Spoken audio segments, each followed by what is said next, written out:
नमस्ते, सदावत्सले मातृभूमि।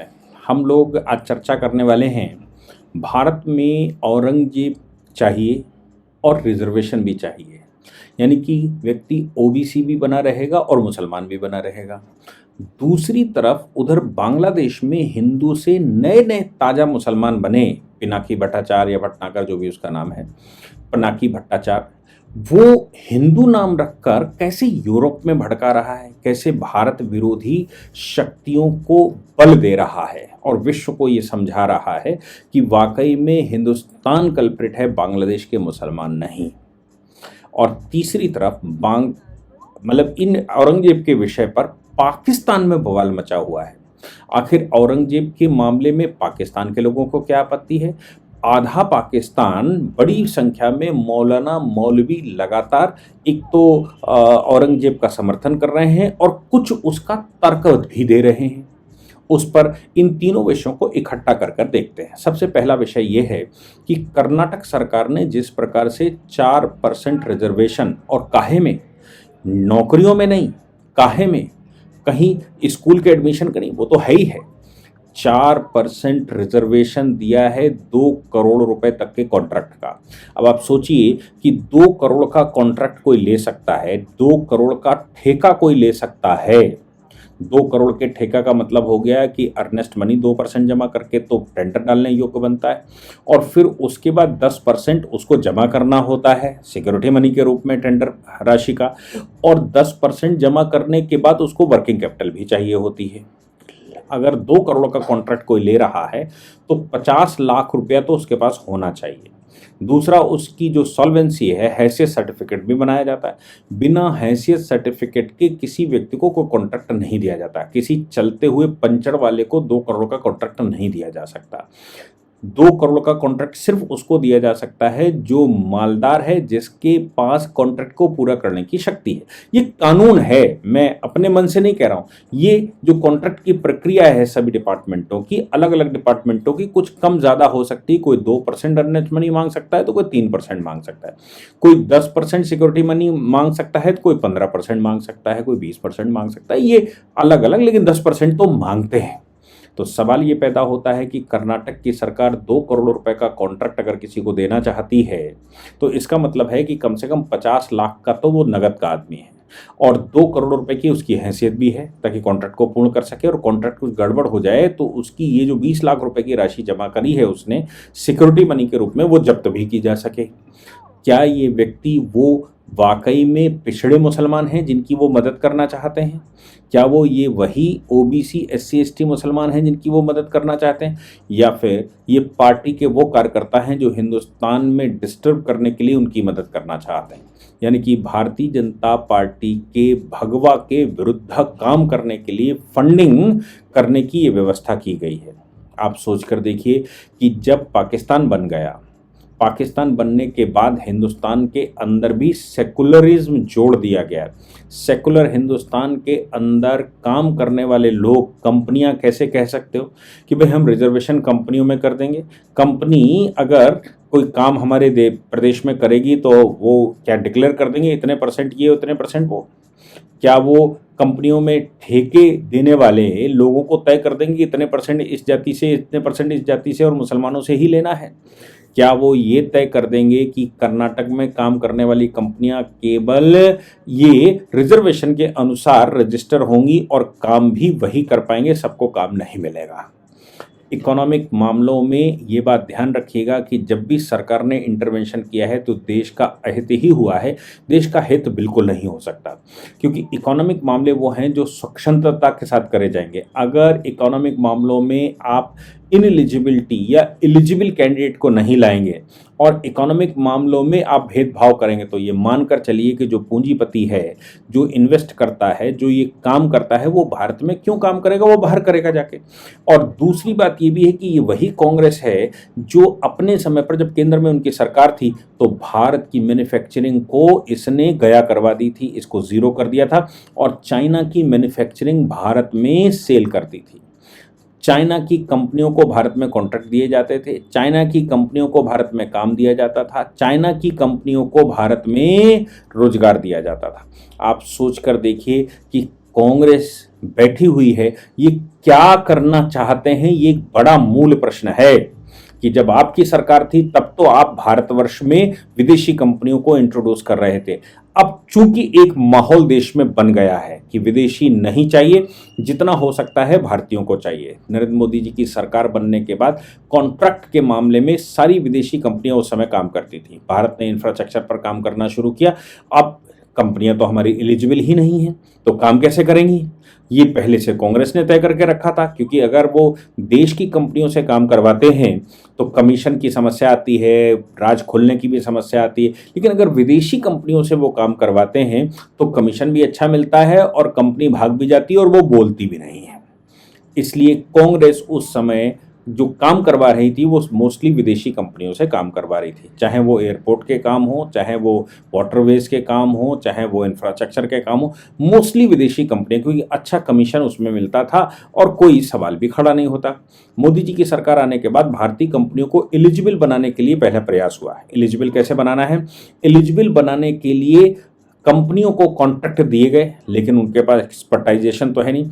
इसके लिए कंसल्टिंग कंपनियों को भारत में जगह दी गई। विश्व के अलग अलग कोनों की कंसल्टिंग कंपनियों को हायर किया गया। उन कंपनियों को 500,000 करोड़ रुपए दिए गए। उन कंपनियों के एक्सपर्टाइजेशन में काम करने वाली कंपनियां भारतीय थी।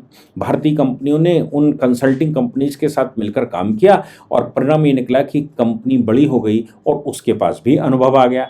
ऐसे अनुभव आने के बाद अब वो इंडिपेंडेंट काम करने योग्य हो गए, यानी कि भारत की कंपनियां केवल भारत में ही नहीं विदेशों में भी काम अच्छा करने की स्थिति में आ गई, क्योंकि भारत ने उनको काम दिया और भारत में काम की अपॉर्चुनिटी देकर हमारी कंपनियों को बड़ा बनाया गया। यही कारण था कि मोदी जी की सरकार आने के बाद यूनिकॉर्न हमारे यहाँ बनने की जो स्पीड है वो बढ़ गई और बहुत कंपनियां हमारी संसार के दूसरे कोनों में काम करने लगी।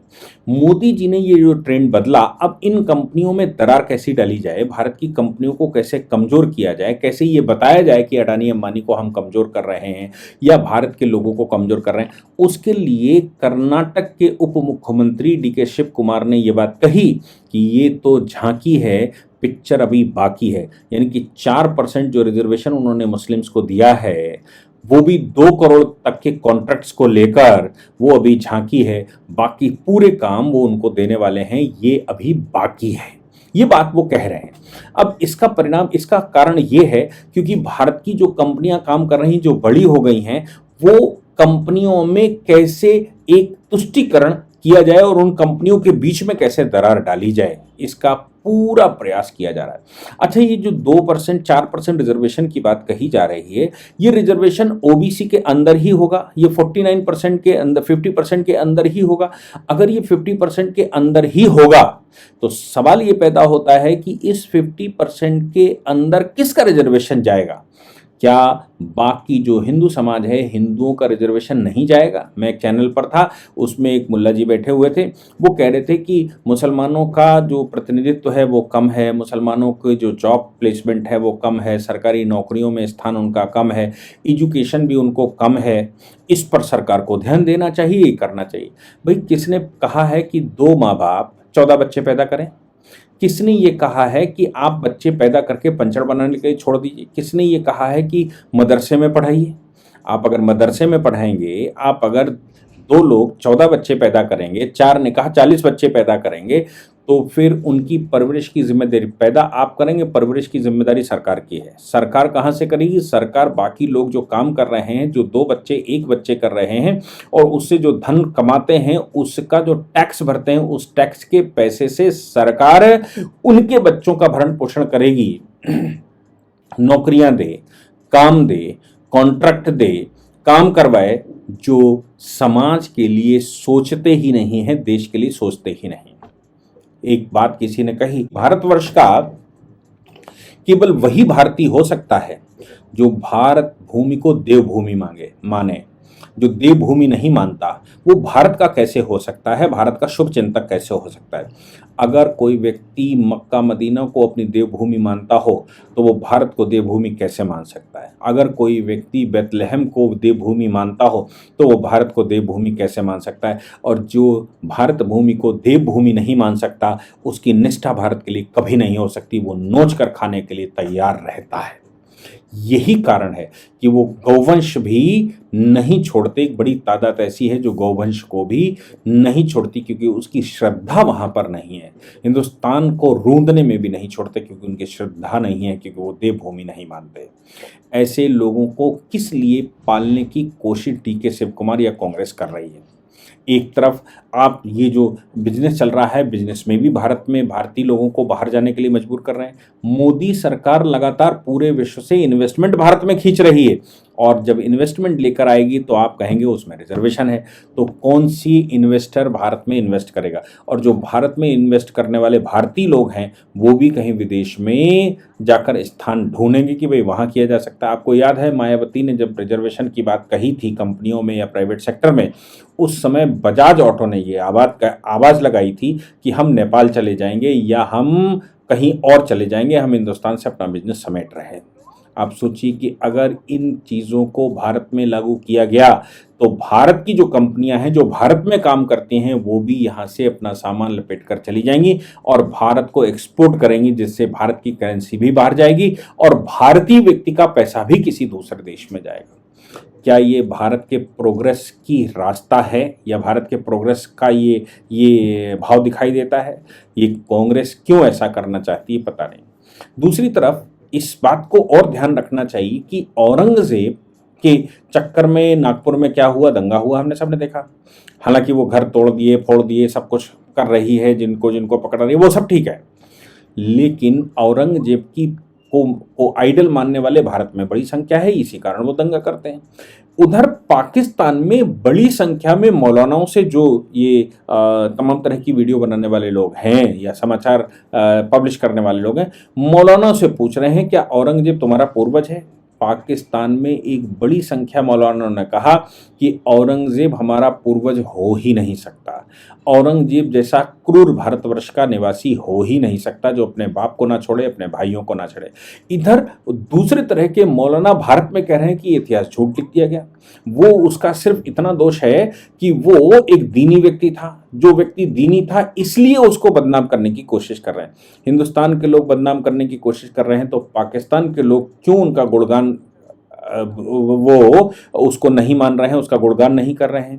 पाकिस्तान के लोग क्यों कह रहे हैं कि औरंगजेब मेरे वंशज, मेरा पूर्वज नहीं हो सकता, औरंगजेब एक आक्रांता था, वो आक्रांता ही रहेगा, औरंगजेब कभी हमारा पूर्वज नहीं हो सकता? बड़ी संख्या में मौलवी मौलानाओं ने इस बात का विरोध करना शुरू कर दिया है कि औरंगजेब का महिमा मंडन पाकिस्तान में नहीं किया जाएगा। हाँ, वो अलग बात है कि जो दीनी ईमान कट्टर लोग हैं वो लगातार कह रहे हैं कि नहीं, औरंगजेब ने जो किया वो तो काफिरों को मारता था, उसने काफिरों का सत्यानाश किया है, वो जिंदा पीर था, वो वैसा ही कुछ चाहिए तब हिंदुस्तान को सही से रौंद कर खड़ा किया जा सकता है और तब यहाँ सल्तनत का राज कायम किया जा सकता है।